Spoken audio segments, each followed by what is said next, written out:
vegetable salad. So this is my ingredients for my vegetable salad.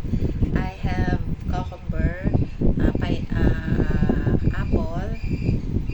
I cut it in a smaller piece. The same with the pepino. I cut it in small piece. So I have lettuce, and then carrots, and onions, and then cheese. I cut into cube, and then I have tomato,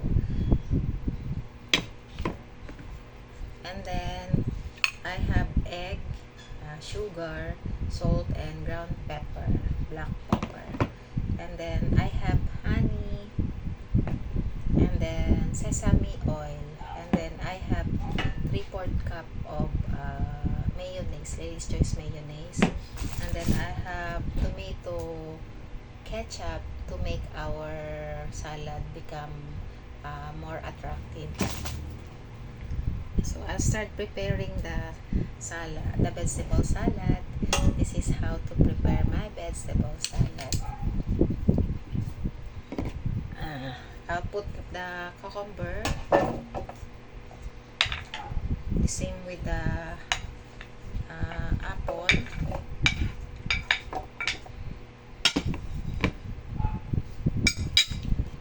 and then the carrots, and then the onions,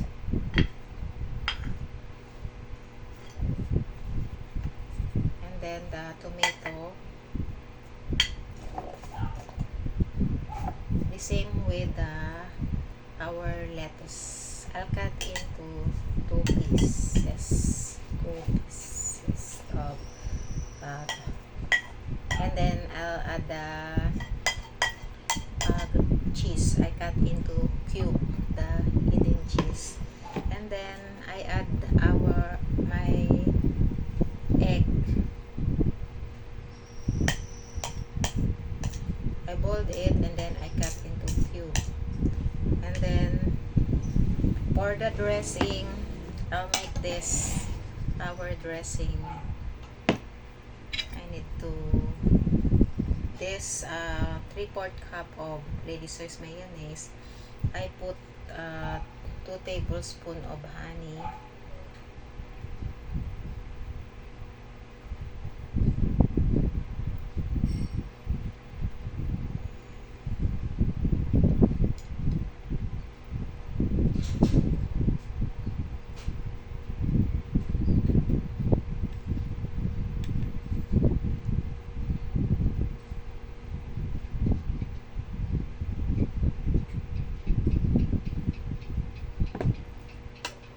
and then I'll put some 2 tablespoons of sesame oil.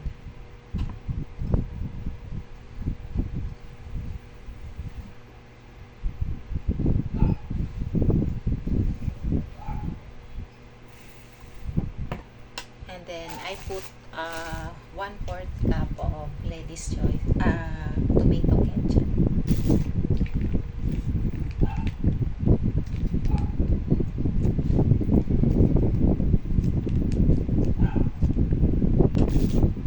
And then I put some salt, a pinch of salt,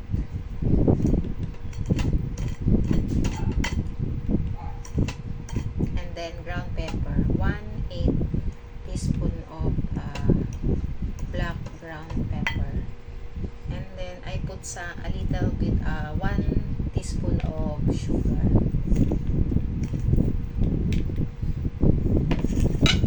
Then I'll mix this.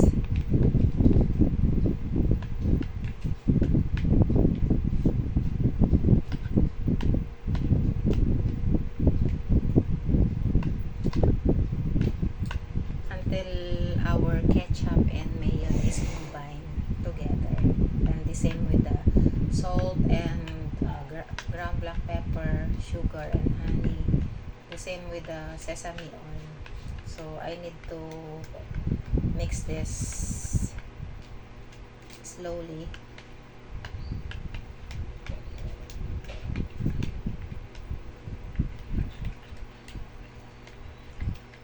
Then if already mix it, I'll uh, put the dressing here.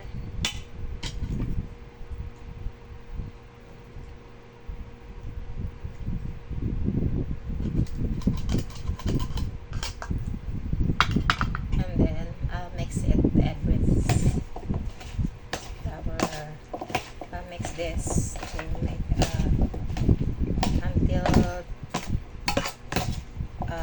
cucumber, lettuce, carrots, tomato, apple, and onion, egg mixed together.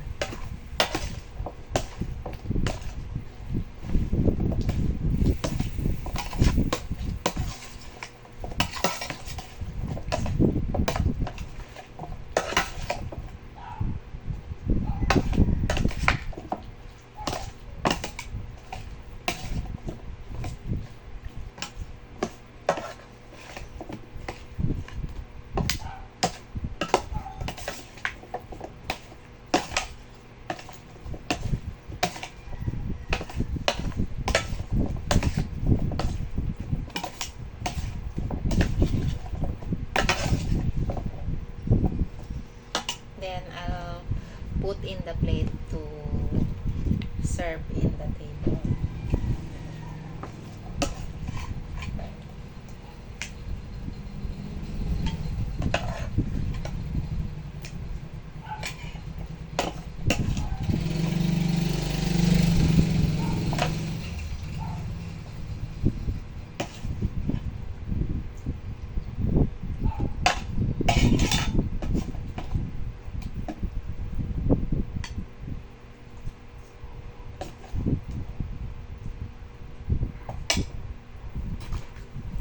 Here, our ready made vegetable salad. So, let's eat. I'll serve this in the table. Thank you for watching.